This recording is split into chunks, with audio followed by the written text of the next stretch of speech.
includes paintings from the 1500s. It includes stone depictions of Jews before the birth of the Messiah. It includes skulls of ancient Spanish and Portuguese Jews, which match present-day Negroes.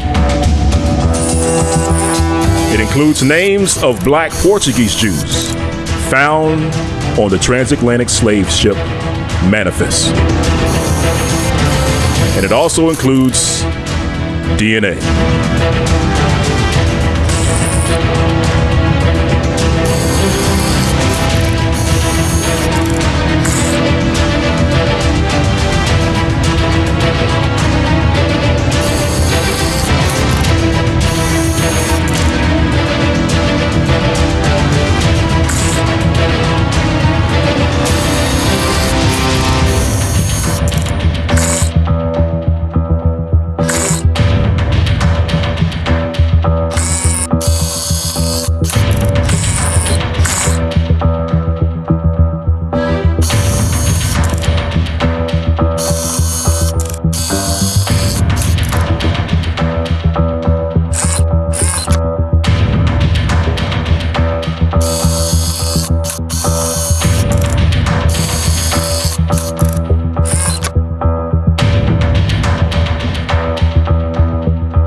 Shalom, shalom, Israel. It's your brother Benayah Ben Israel, coming to you with our New Orleans conference presentation. This is our New Orleans conference presentation called Hebrew Case Files.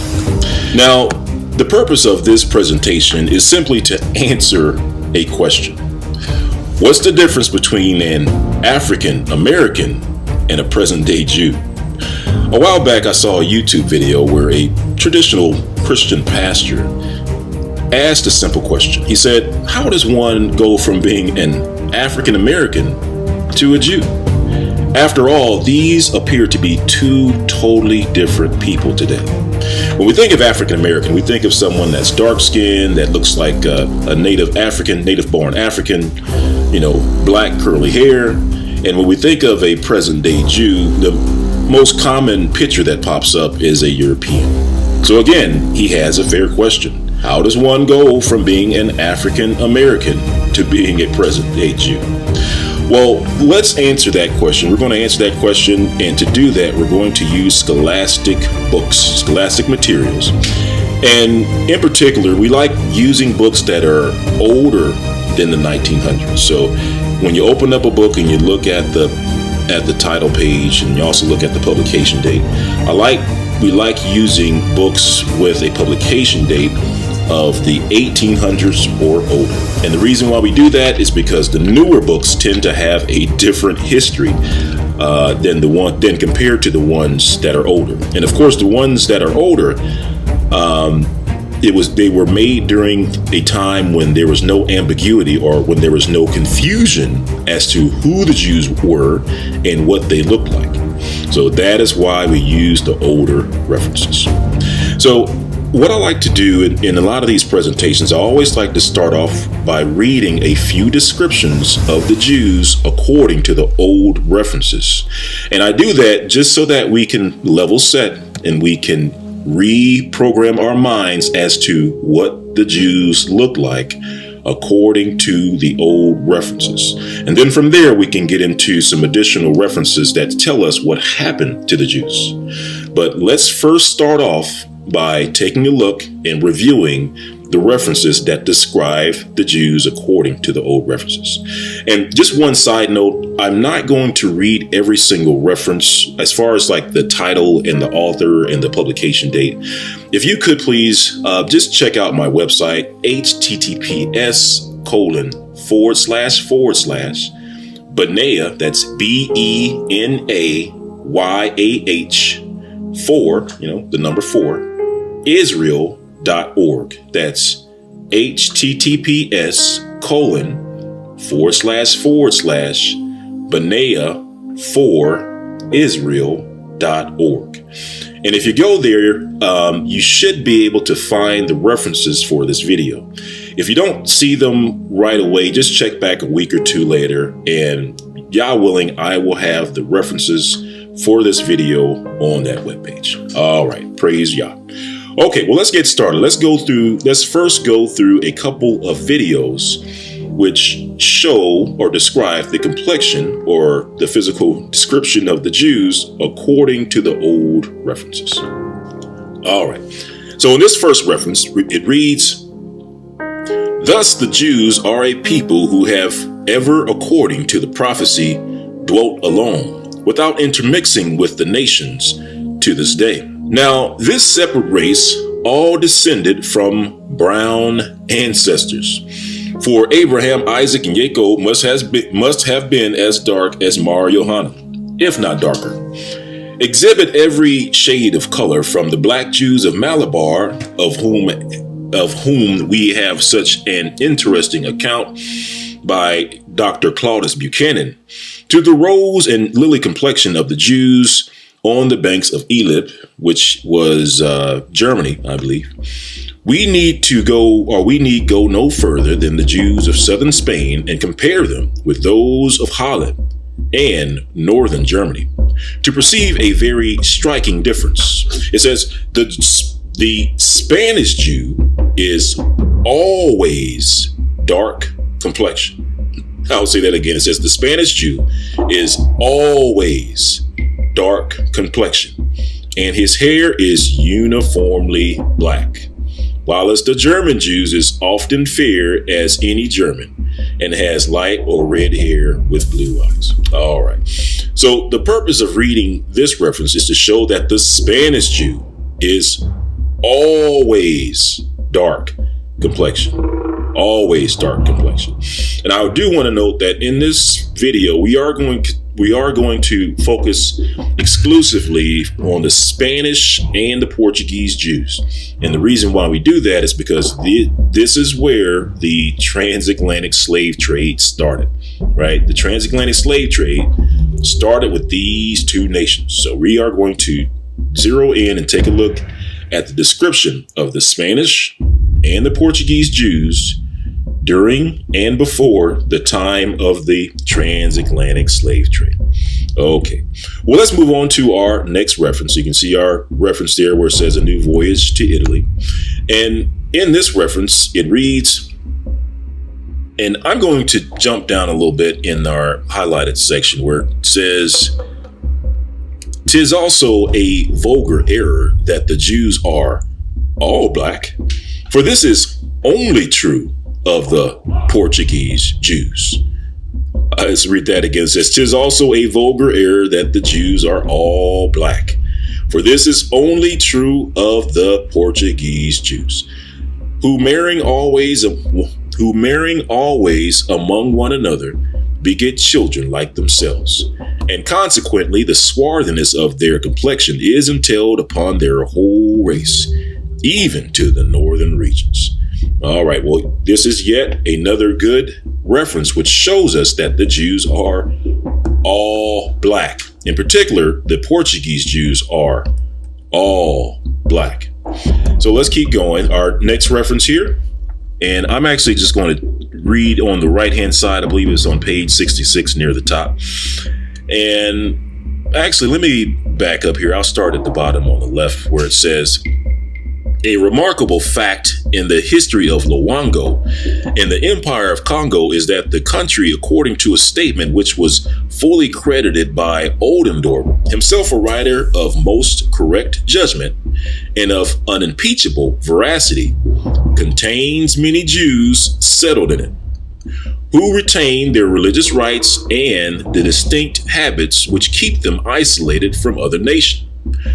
Though thus separate from the African population, they are black and resemble the other Negroes in every respect as to physical character."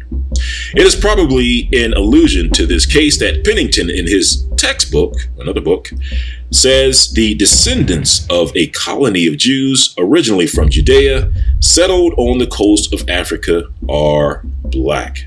All right. And actually, this section at the bottom, just read that really quick, where it says the Portuguese who planted themselves on the coast of Africa a few centuries ago have been succeeded by descendants blacker than many Africans. All right. So again, this is another reference to show that the Jews are black. And in particular, there's the Portuguese Jews who were on the west coast of Africa are black. And we will read a little bit more about that later on in this presentation. Okay, now on to our next reference. And it reads, and it says, as I tentatively survey the Jewish population on the streets of London, I fancy I could perceive three different casts of features. The first, Jewish, par excellence, and never to be mistaken. All right, so let's take a look at the first form, which is the Jewish form. And if we skip down, it says, of the first form, I need say little to you, begging you merely to recollect that the contour is convex and the eyes long and fine and the outer angles running towards the temples. The brow and the nose apt to form a single convex line and the nose comparatively narrow at the base, the eyes consequently approaching each other. It says, lips very full, mouth projecting, chin small, and the whole physiognomy, or the way they look, when swarthy, or when black, as it often is, so they're often black, it says, has an African look. Has an African look. So this is a good reference to show us exactly how the Jews look. So before, the references merely just touched on color, but I like using this reference because it actually tells us how they looked, right? And it says the Jews looked African, right? They said they looked African. All right, so let's keep going. Let's go on to our next quote. And the narrative travels and discoveries. You can see it there on the screen. So I'm just going to forward through to our quote, and it reads, and I'm just going to jump a little ways down where it says, you are not Jews, said he. No, said I. Christian then. Even so. All right, which means yes. And just a little bit of background on this quote before we finish it. So this is Hugh Clapperton. He's recounting his interaction with a sheik on the west coast of Africa. So he's recounting the conversation that took place. So Hugh Clapperton says, the sheik asked Clapperton, he says, you are not Jews, said he? And then Clapperton replies, no, said I. Christian then, says the sheik. Even so, which means yes, replied Clapperton, replied I. And then the sheik says, I have read of you. You are better than Jews, said he. Are Jews white like you? No, replied I. Rather more like yourself. Very dark. All right. Well, I like using this reference just so that it helps explain or show that the understanding back in the 1800s was that the Jews were black. It's not that the Jews were white. It's that the understanding was that the Jews are black. All right, let's keep going. And on to our next quote, which reads, and read at the top of the highlighted section. It says, thus the black color is found not only in individuals as the black Jews of Portugal, but in the tribes of the Becaris on the Red Sea, whose hair and character are perfectly Semitic. All right. So again, this reference is helping to drive home the fact that the understanding in 200, 300 years ago was that the Portuguese Jews and the Spanish Jews were and are black, right? They are black.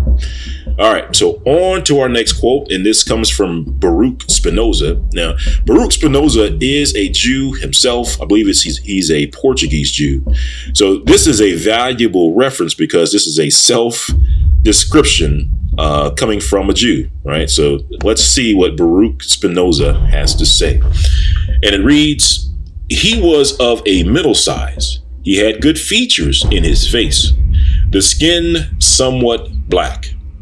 Black curly hair, long eyebrows, and of the same color. So that one might easily know by his looks that he was descended from Portuguese Jews.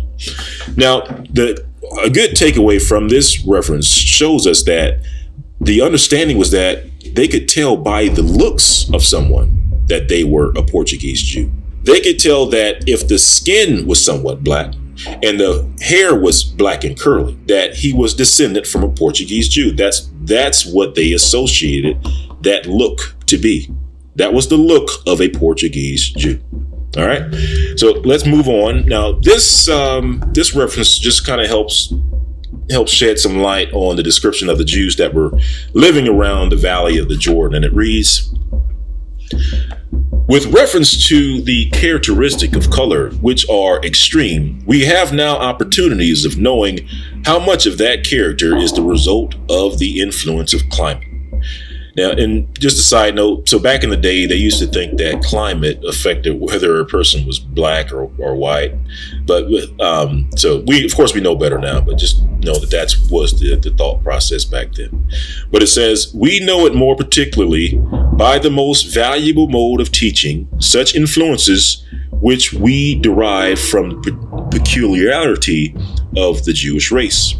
And it reads, for 1800 years, that race has been dispersed in different latitudes and climates, and they have preserved themselves distinct from intermixture with the other races or with other races of mankind. There are some Jews still lingering in the valleys of the Jordan, having been oppressed by the successive conquerors of Syria for ages. A low race of people, and described by trustworthy travelers as being as black as any of the Ethiopian races. All right. So this is a good reference to show that even the Jews that were living in the valley of the Jordan, that trustworthy travelers described the Jews as being as black as any of the Ethiopian races. All right. Now, on to our next quote.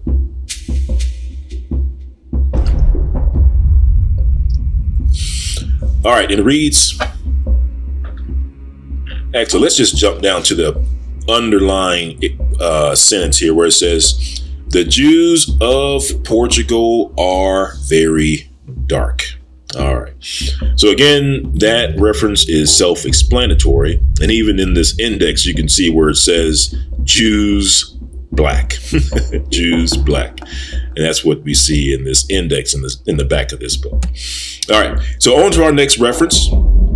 And this reference comes from John Mackey, and this book was written in the 1700s. And for this one, I believe this book, he was describing like a head of state. And he goes on with his description, and he says, he hath also the exterior air of business, an application enough to make him very capable, in his habit and manners very formal, a tall, thin, very black man, like a Spaniard or a Jew, about 50 years old. All right. So this is a good reference to show you that a tall, thin, black man, that the understanding that that person looked like a Spaniard or a Jew. Now, how different is that from the description or the description that pops in our minds today when we watch the 5 o'clock news and they describe a person of being a tall, thin, very black man, right? A different mindset or a different idea pops into our minds when we hear that on the 5 o'clock news. We definitely don't think of a Spaniard or a Jew today, do we? We think of somebody else, right? But, in the 1700s, when someone said tall, thin, very black man, the idea that came to mind was a Spaniard or a Jew. So you can see that as we go through these references, what we're doing is that we're showing that the Spanish and the Portuguese Jews did not look like Europeans. Instead, the Spanish and the Portuguese Jews looked like the so-called African Americans. And once we have this foundation, we are then able to go into the history to see exactly what happened to the Jews just before the transatlantic slave trade and during the transatlantic slave trade, to see why the present day Jews and the so-called African Americans, as well as those that have been scattered via the transatlantic slave trade, you can see why we are all the same people.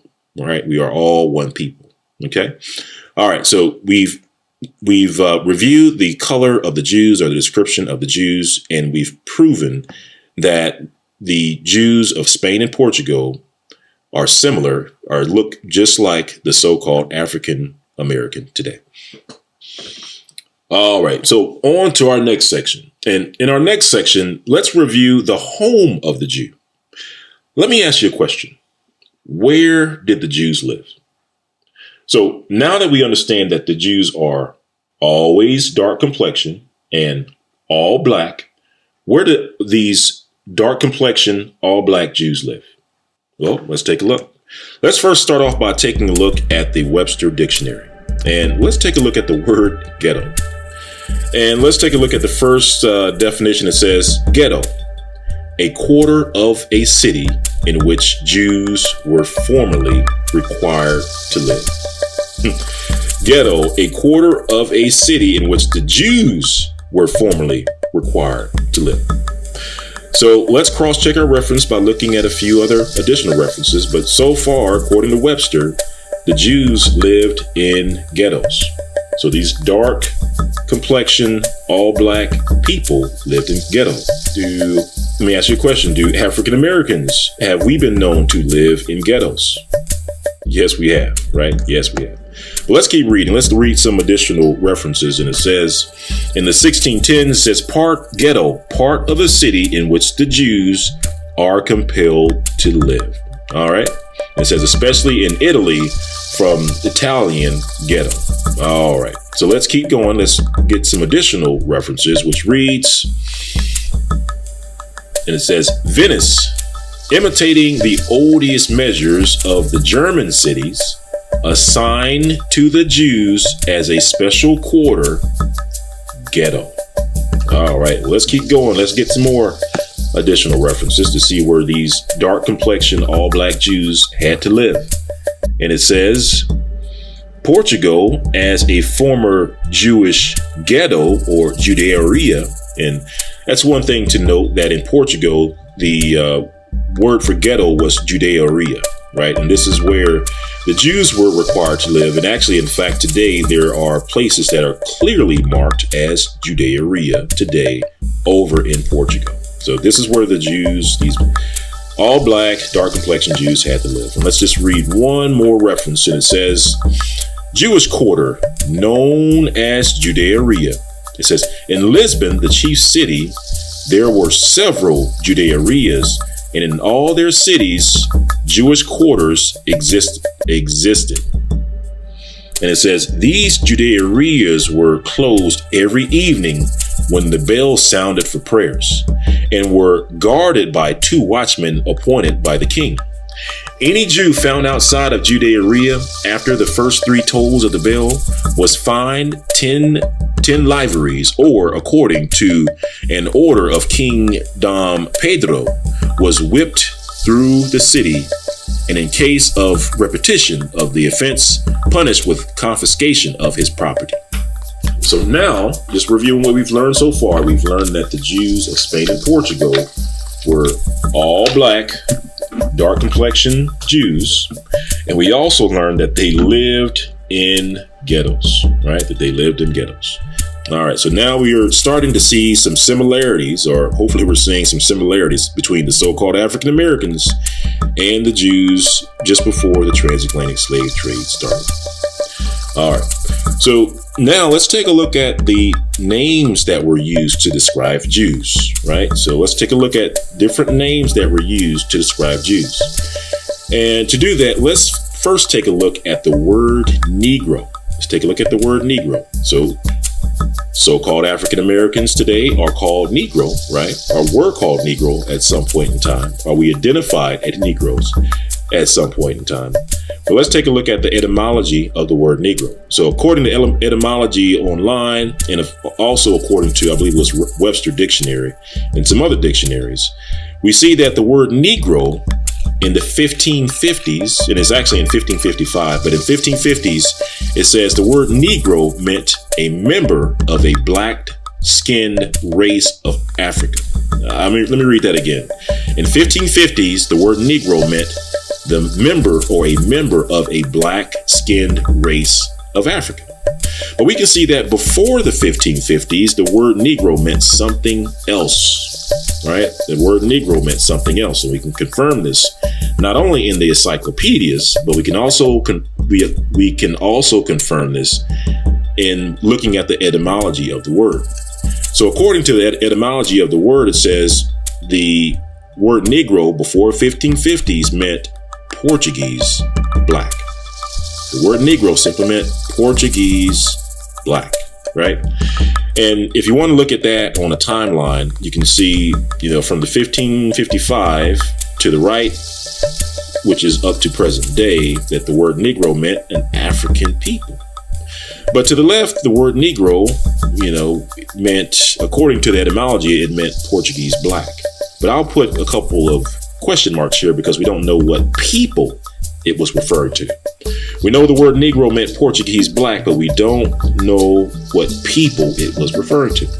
So to answer that question, let's read a couple of references to see if we can answer that question. All right, so our first reference, it reads, in Portugal, the name of a Jew is a term of such high reproach that the government found it necessary to enact a law which forbid any person to call another by that appellation. If a man who is styled a Jew, or if a man who is called a Jew to his face stabs the offender, it says the law does not condemn him.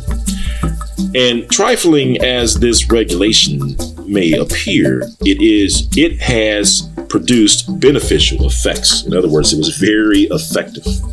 So the takeaway from this reference is that the Jews were called by another name because there was a law that prevented people in Portugal from calling a Jew, right? So the Jews couldn't be called a Jew. It says they had to be called by a different name, or at least in this reference, it says that the term Jew was such high reproach that it was against the law to call a person by that name. So then the question comes, what were the Jews called? Right? What were the Jews called? So to answer that question, let's go on to our next reference, and it reads, King John II in 1492 expelled all the Jews to the island of St. Thomas, which had been discovered in 1471, and to other Portuguese settlements on the continent of Africa.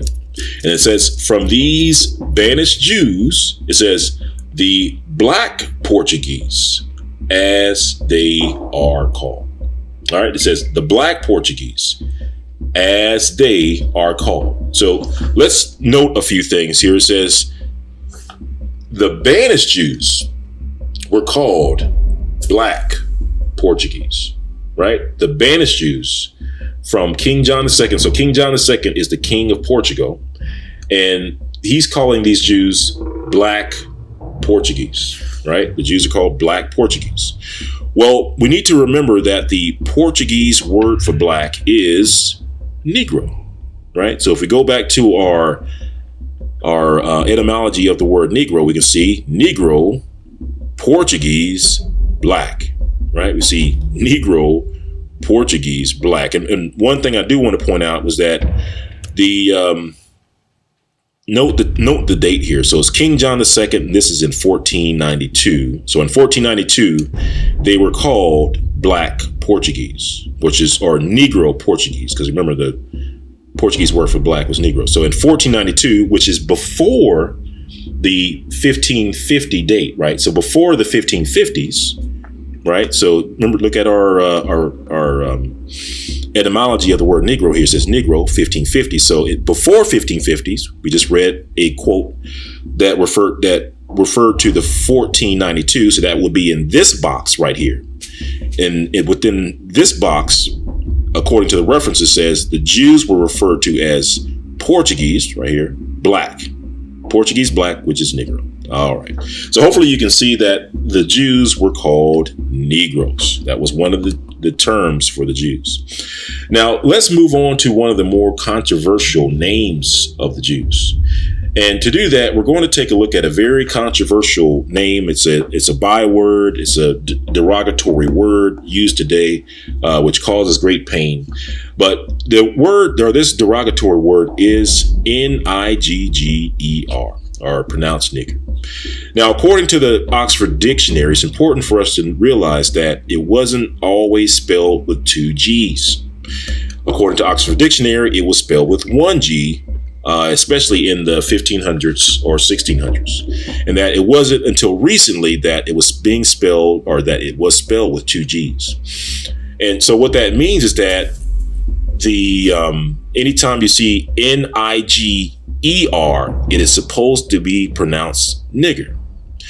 Now, why are we reading about the Oxford Dictionary and the way that the word nigger was spelled? Well, it's important because according to A.J. Rogers, the slaves that were taken from the Niger River Delta were called after that name. So in other words, the slaves that were taken from what we refer to today as the Niger River, however, back during the time of antiquity, it was called the Niger River. So slaves that were taken from the Niger River were called niggers, which was the derogatory name. So in this, these quotes or this reference, let's take a look to see what slaves or what people were living around the Niger River. And for that, let's take a look at John Ogilvie. And this is from his book, Africa, being an accurate description of the regions.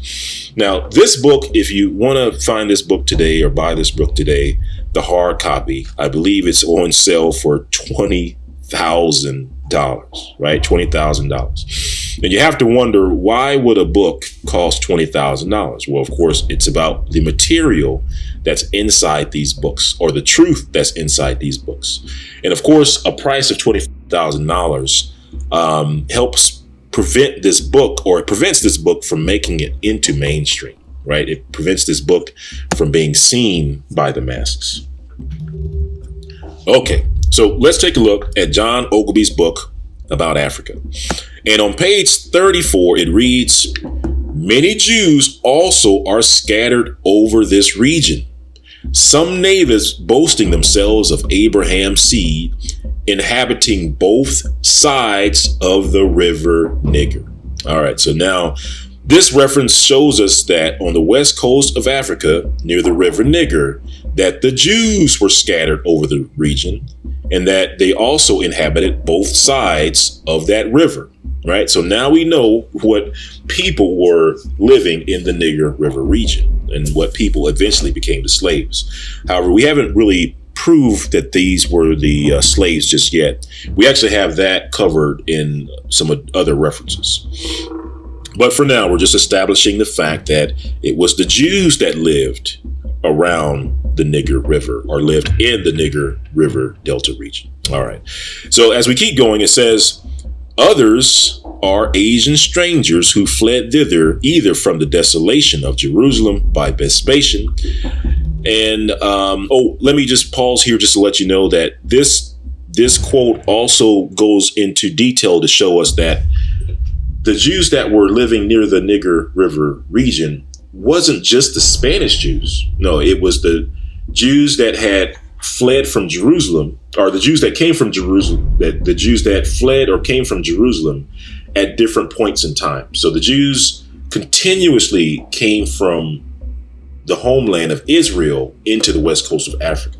So just know that it wasn't a singular event that led the Jews over to the west coast of Africa. Just know that the Jews in waves of migration, came over to the west coast of Africa. And this quote actually speaks to that. So it says some Jews sees others, Asian strangers who fled thither from the desolation of Jerusalem by Vespasian. So when Jerusalem was sacked in 70 AD, the Jews came over to the west coast of Africa. Then it says, or from Judea, wasted and depopulated by the Romans. So when the Romans depopulated it later. The Jews fled over to the west coast of Africa. It says Persians. So when the Persians came against Jerusalem, they fled to the west coast of Africa. Saracens and Christians, likewise.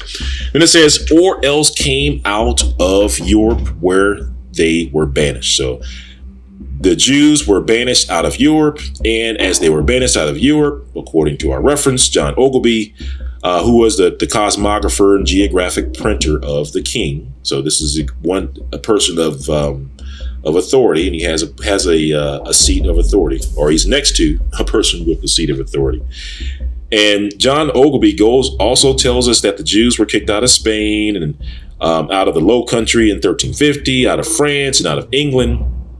And it says, they all differ in habit and are divided into several tribes having no dominion, though both wealthy and numerous, but despised of all nations, and so abominated by the Turks that they are not admitted to be Mohammedans. And it says, and then no otherwise made use of than to receive their customs and to gather their taxes. All right. Okay, so just let's review. The purpose of reading this reference is just to show you that it was the Jews that lived near the Niger River Delta region. And these were the slaves that were taken from the Niger River Delta region were called niggers. All right. Well, let's keep reading. So another controversial name, especially in the continent of Africa, is Caffrey or Kaffir. So according to our references, let's read this reference by Leo Africanus, and it says, the people of this place, called in the Arabian tongue Kafir, Kafirs, or Kafates, that is to say, lawless or outlaws, are for the most part exceeding black of color. All right. So we can see that the people that were Kafirs, first of all, they were called outlaws or lawless. That's important, that these people were referred to as lawless, right? And if you read the little section below it, it says, these slaves are esteemed its strongest, most robust, courageous, faithful, and obedient in the world. And so are they thus highly prized. It says, they are all Negroes. You see that? They are all Negroes. And the Portuguese call them Kafirs, which according to the reference above it, it means lawless. You get it? Lawless, which meant that they were Christians, by the way.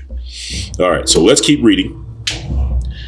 And let's read another reference by Leo Africanus where he goes on to say, he says, some also think that the people called Caffrey or Kafates at this day, who are Gentiles, draw their original from the Jews.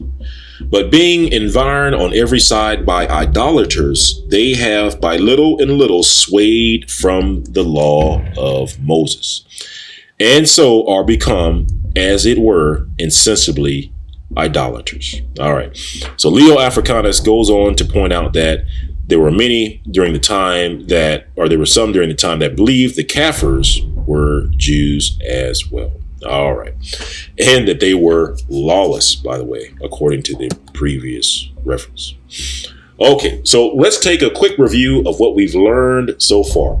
So we learned that the Jews of Spain and Portugal were all black, are always dark complexion, and all black, right? So this is what we learned. And then we took a look at the place of where these Jews lived, and we found out that the Jews lived in ghettos. So these all black, always dark complexion people lived in ghettos, again, just before the transatlantic slave trade, right? Just before the transatlantic slave trade. And then we went on to learn that the Jews were called by different names. We learned that they were called Negroes. And we also learned that they were called niggers, or they were associated with niggers, the term nigger. And then last but not least, they were also associated with the term Kafir or Kafiris, right? All right. So on to our next section. So now that we know that, let's take a look at where did these Jews go? So the Jews, if you don't know, the Jews were in Spain and Portugal in great numbers. So after The Moors and the Jews ruled Spain for many years. And we know that they were also in, Spain and Portugal, because even today, if you go to Portugal, there's a section called Juderia, which is called the ghettos, and that's where the Jews live. So we know that the Jews and the Moors were there, right? And they ruled there from 711 AD, roughly to around 1492 AD. But the question is, where did they go? Where did they go? So let's read a couple of references just to get an idea of where these Spanish and Portuguese Jews were sent.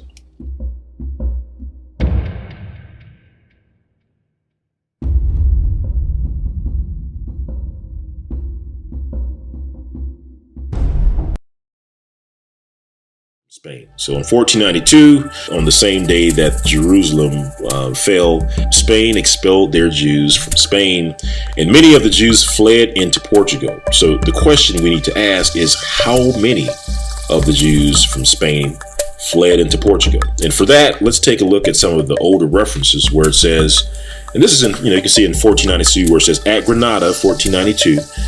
And let's see if we can find a good place to start, where it says, the number of those who were thus banished from Spain were 400,000 Jews, according to Ruchelin and others. So this initial estimate is 400,000 Jews. And let's keep it into perspective now. That's 400,000 of always dark complexion, all black Jews that were living in ghettos.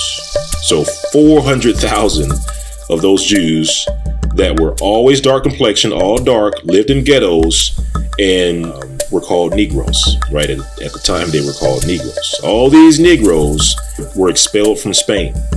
And let's keep reading. It says, most writers affirm that there were 170 families, or 170,000 families. All right, now we're talking about groups. And it says, others say that there were 800,000 persons, right? So 800,000 persons left Spain and came over into Portugal. And it's important here to note that the Jews that were coming into Portugal, that the numbers that we're reading so far are just the Jews coming into Portugal. There's no mention of the number of Jews that were already in Portugal, right? So in other words, it's 800,000 or 400,000 plus the roughly 200,000 or so Jews that were already in Portugal. And as you can see where it says a prodigious number, the takeaway here is to know that there were a lot of Jews that were expelled and they fled into Portugal. In some cases, you may have roughly around 1 million Jews, or a little bit less than that.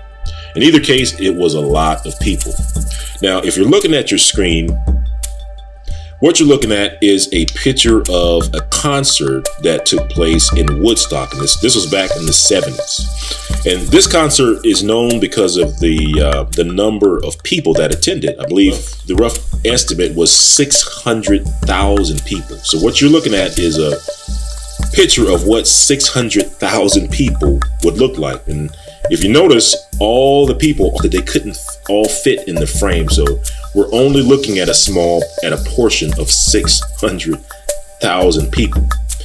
And if you take a look at that, and in your mind, you can envision an all black people, always dark complexion, that lived in ghettos and that were called Negroes, 600,000, this is what they would have looked like. And as you can tell, this was a big event. This was a colossal event that occurred less than 10 years before the transatlantic slave trade started. So less than 10 years before the transatlantic slave trade started, you had, roughly around this many people leaving Spain and going over to Portugal just before the transatlantic slave trade, which started in 1501. And after they came into Portugal, and of course, the King of Portugal only admitted them into Portugal with the understanding that they would only stay there for 6 months, and that each person had to pay 8 to 6, I believe it was either 6 or 8 pieces of gold. And if they couldn't pay that amount of money, they had their children taken away from them. Right? They had their children taken away from them. And that too was a major event. And this is where I tell folks is that just before the transatlantic slave trade, we have quite a few major events happen back to back to back, right? Back to back to back. And this was truly a time of Jacob's trouble. Now, we're going to take a look at this reference, because this reference shows us or confirms that the Jews that were over in Portugal, that something happened to them while they were in Portugal. And let's hear from the official chronicler of Garcia de Resende, who was the official chronicler of King John II. And it says, the official chronicler of King John II, Garcia de Resende, reports on one of the methods to populate this island that also throws some light on the tragic form of Jewish participation in the Portuguese Atlantic Empire. It reads, the king had allowed Jewish refugees from Spain, from where they had been expelled in 1492. So the Jewish refugees had been expelled in Spain, 1492, to remain in Portugal only in return for payment of an enormous ransom. We talked about that. In 1493, those who could not pay had their children taken away from them, baptized by force, and deported or sent to Sao Tome, which is the west coast of Africa, in order to be raised as Christians, one, and to help populate the island, two. So the takeaway here is that the children were taken away from their parents in great numbers, we haven't proven that they were taken there in great numbers, but we'll read some references later to show that that the children were taken in great numbers to the west coast of Africa. And the purpose was twofold. One, they were to be raised as Christians, and two, they were sent there to populate the island. And as we look through our references, we find out that on Sao Tome, they established breeding farms. For these children to have more babies and populate the island. And eventually we'll want to explore that to see exactly what happened to these babies that were born on the west coast of Africa that were also raised to be Christians, right? They were raised to be Christians and they were sent to breeding farms. And what I tell people is that one of the unique characteristics of so-called African Americans is that we do not know our history. If you speak to some of our fellow Africans over on the west coast of Africa, they know their history. You know, they will be able to tell you that their oral history and it goes back for many years and that they have practices that go back many years. But one of the distinct characteristics of the so-called African American is that we do not know our history. And you have to ask yourself, how do you get a person to not know their history or to not have an oral tradition passed down to them? Well, in order to do that, you have to separate the children from the parents. And we see this on the west coast of Africa, that the children of the Jews were separated from their parents. Now, let's read a few other references to prove our point as far as the children being separated from their parents. And it says, unfortunately, during the time of the expulsion, the plague was raging in Castile, which was Spain. And it says the fugitives brought with them the disease, propagating it wherever they went, and not unnaturally causing their advent to be viewed with loathing and horror. So basically, the Jews were as they fled from Spain, they were under the curses of Deuteronomy 28. And one of the curses was that the disease would follow the Jews wherever they went. So as these Jews came into Portugal, just like the Bible said the disease followed them into Portugal. And it said this circumstance induced King John to hasten their departure from Portugal. So in other words, with that disease, King John wanted the Jews to get out.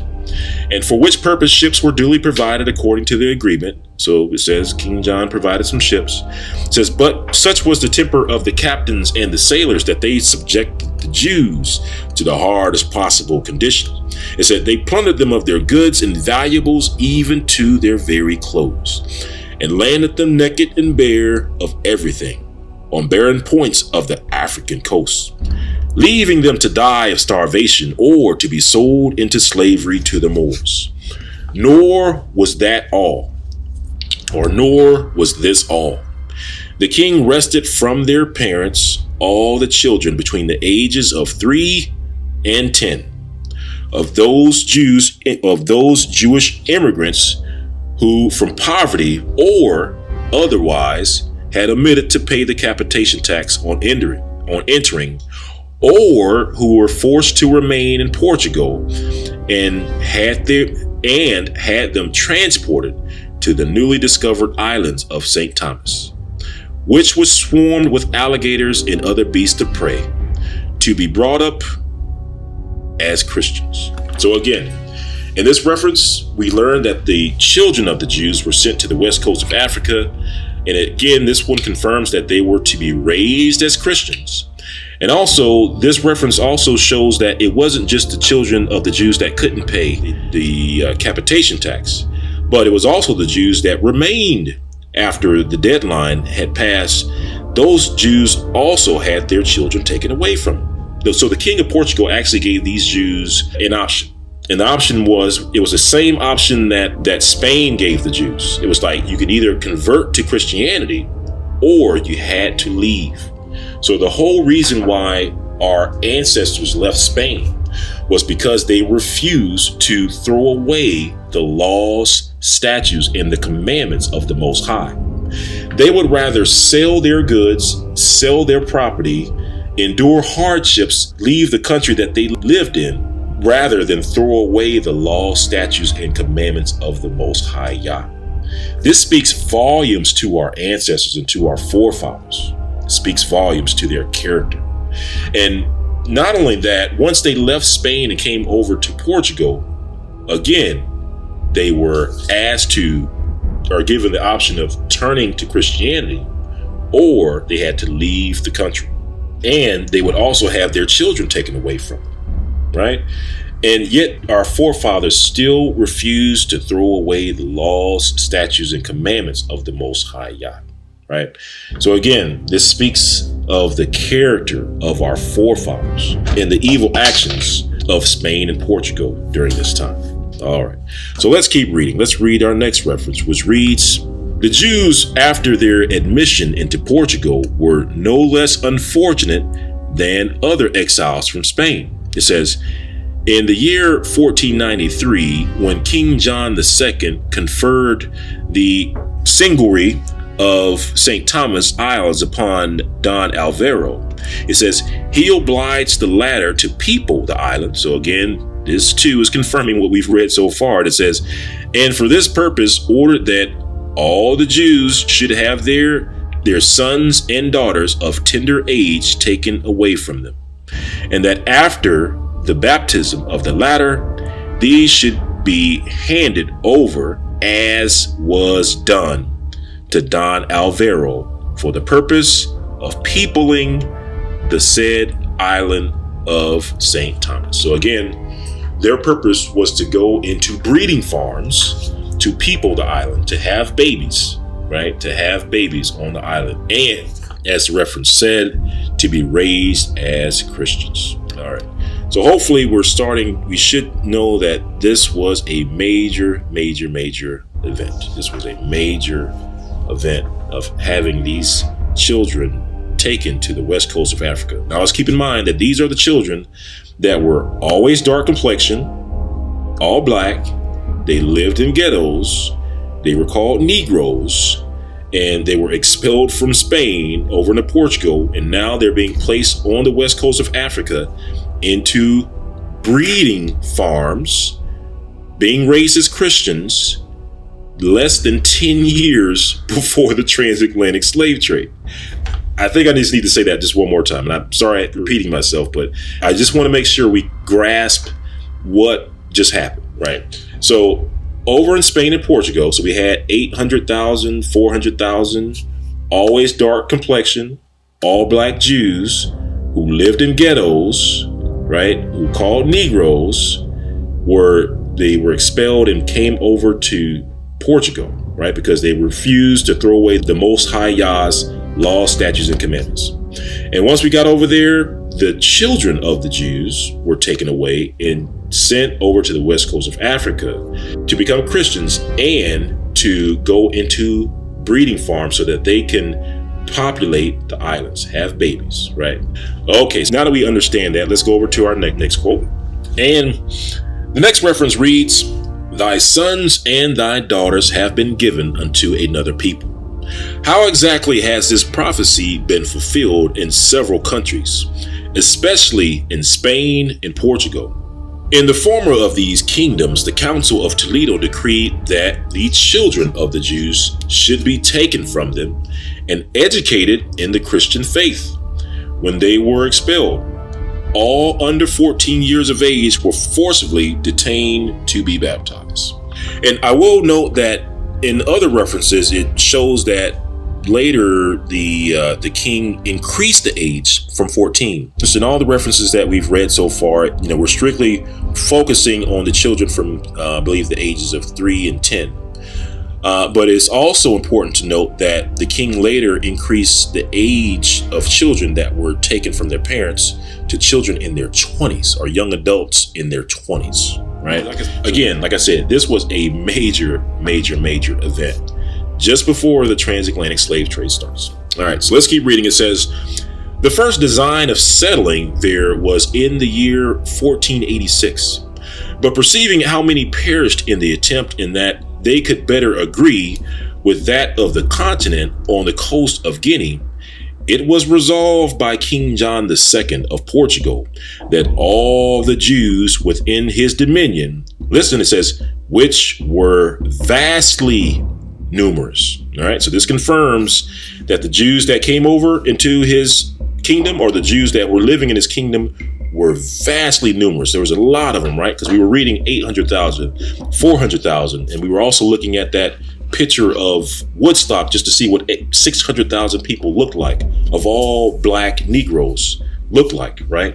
And it says, "should be obliged to receive baptism, or upon refusal." So again, they were obliged to receive the baptism of Roman Christianity, right, of the Roman version of Christianity, or upon refusal be transported to the coast of Guinea, where the Portuguese had already several considerable settlements and a good trade, considering the time since its first discovery.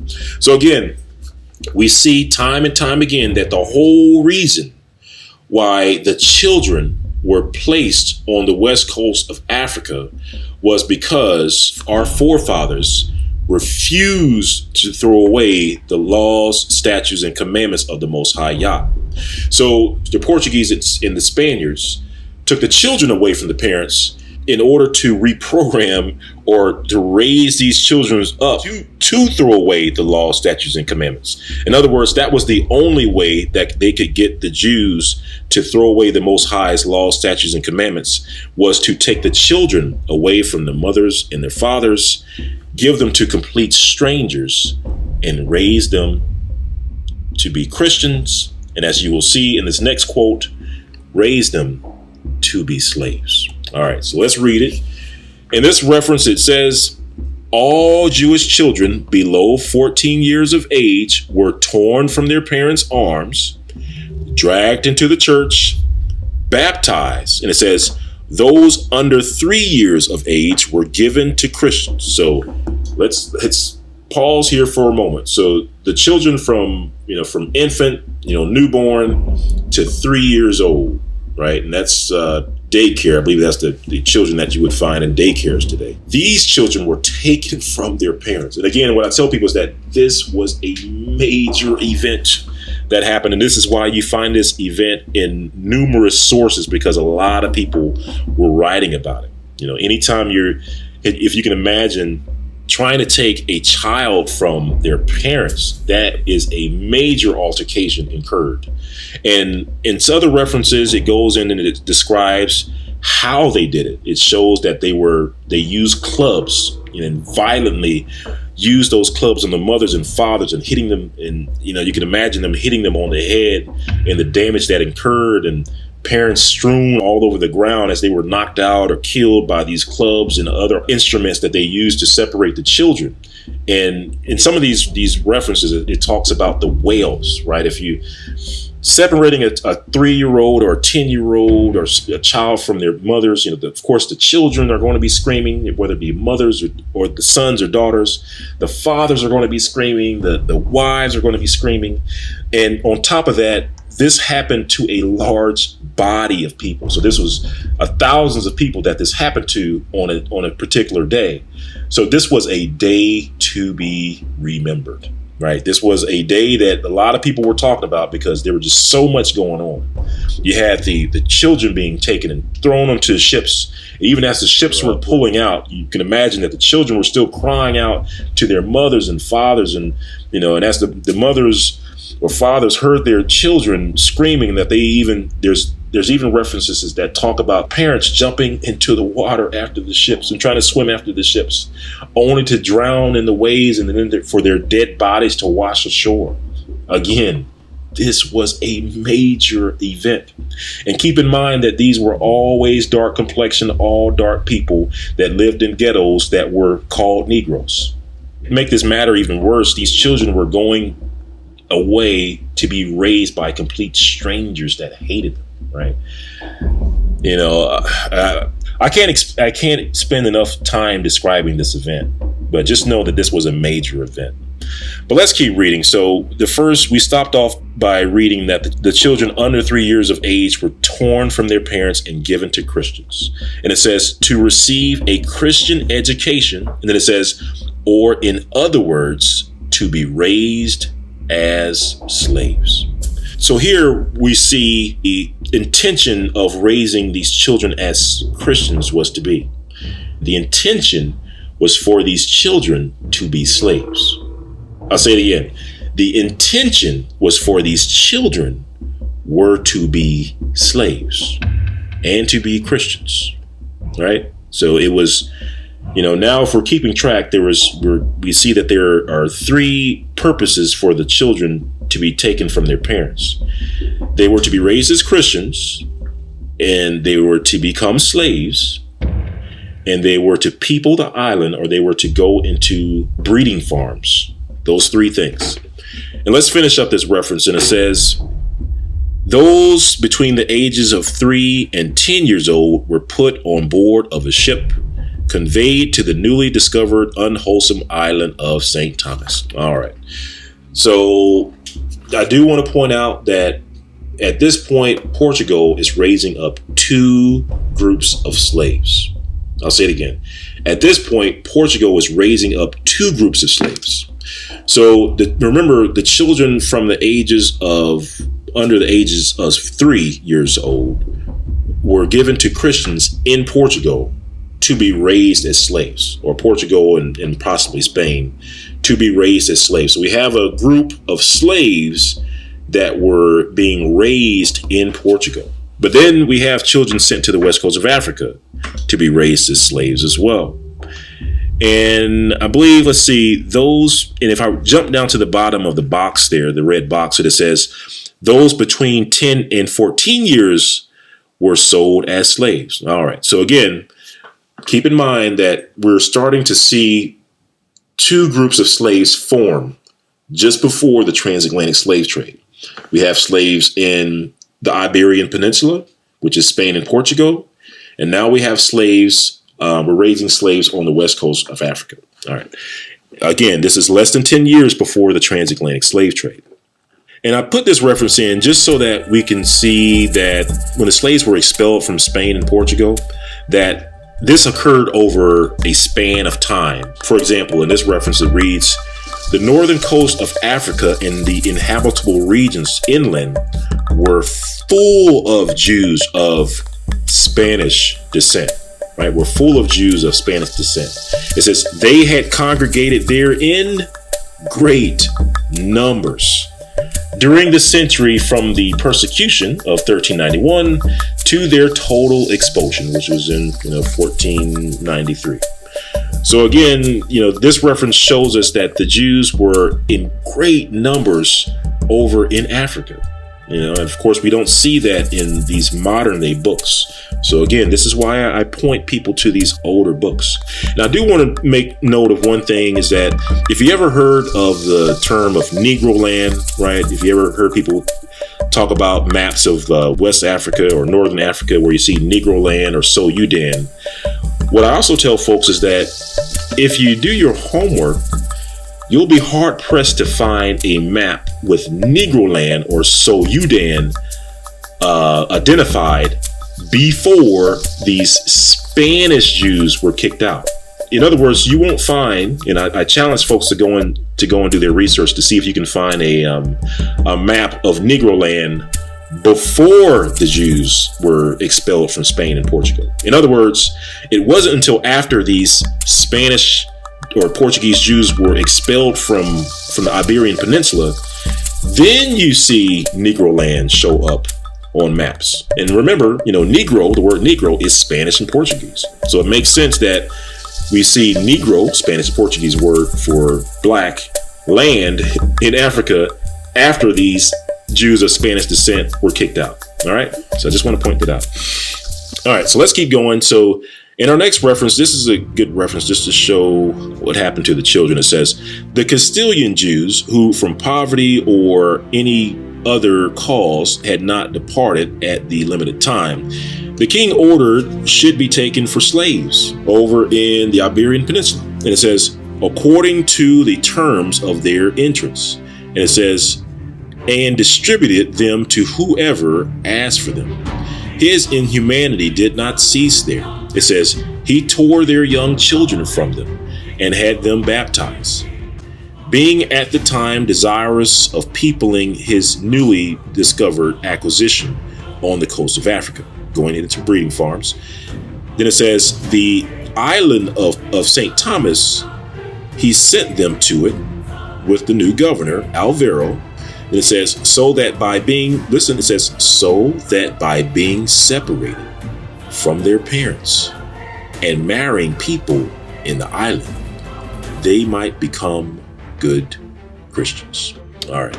So you can see this reference gives insight to the whole purpose of separating the children from their parents, so that they could raise or reprogram these children to throw away the laws, statutes, and commandments of the Most High.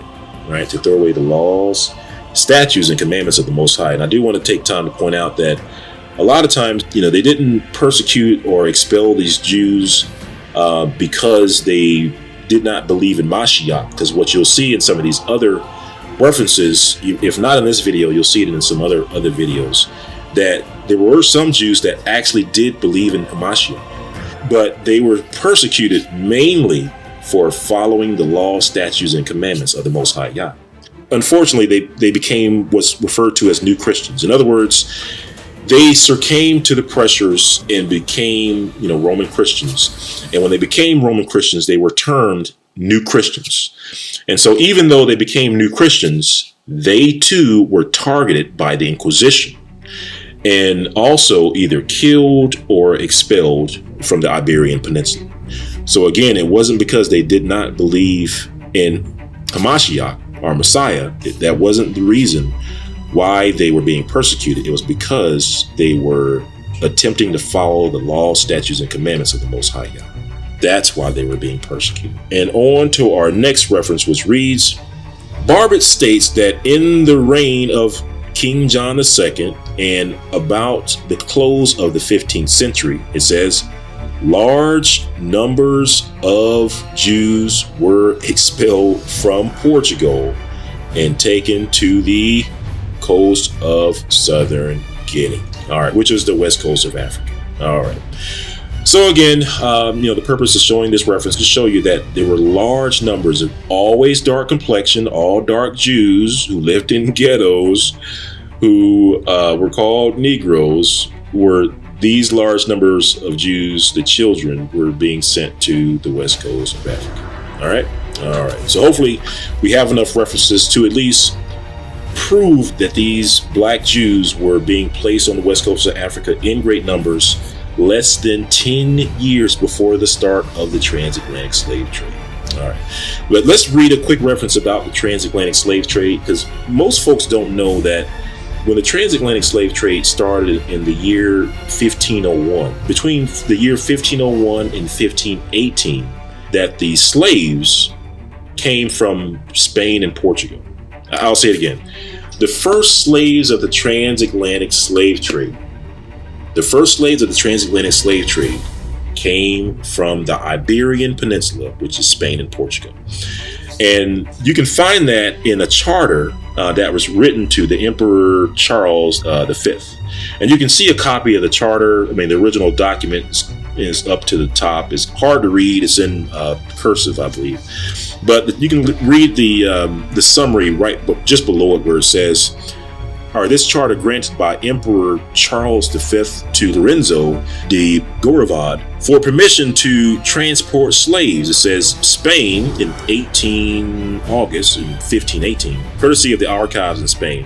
And it says, before 1518, the slave trade was highly regulated and consisted mostly of slaves being brought from Spain to the Americas directly by the Spanish government. All right, so these slaves didn't come from Africa. The first slaves of the transatlantic slave trade came from the Iberian Peninsula, or Spain and Portugal. All right. So let's read just another reference. This is a reference by John Ogilvie. It's America. You can see the title there on the screen. I just want to show you that a lot of this truth is captured in books. It's just that the books that they're captured in, they're often priced very high, right? For instance, like this book by John Ogilvie, you can find, like, if you wanted to try to get a hard copy of this book will cost you $65,000, right? $65,000. And you got to ask yourself, why would a book cost $65,000? And, it's really because of the truth that's contained in these books. It's about the truth that's contained in these books.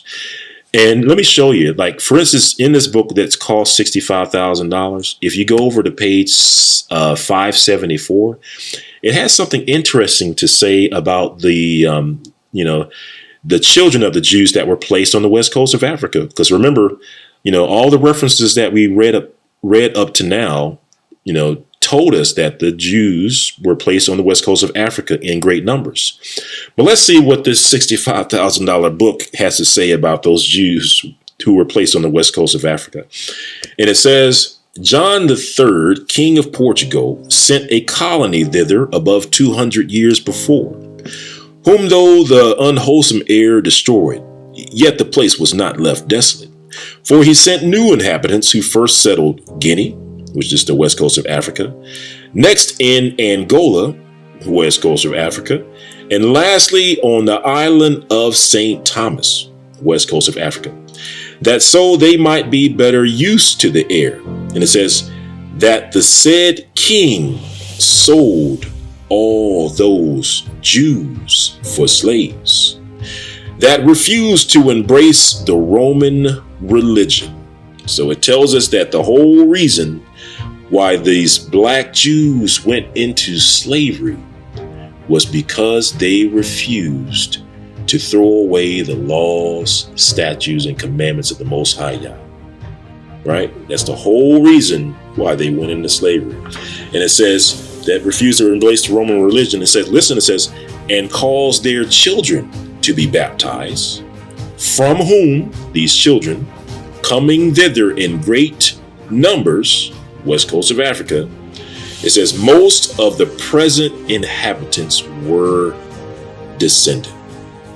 So according to this reference, most of the present inhabitants of the west coast of Africa were descended. And we can understand that because remember, in the other references, we saw that these children were sent to populate. They were sent there to populate. And in fact, they were sent over to breeding farms. They were sent over to breeding farms. All right. So I just want to take a quick review of the of our timeline, just so that you can see if you look at the time mark of 1492, where you see where the Jews were expelled from Spain, and then you see they were expelled from Portugal, placed on the west coast of Africa, and then shortly thereafter, the transatlantic slave trade kicks off. All right, the transatlantic slave trade starts.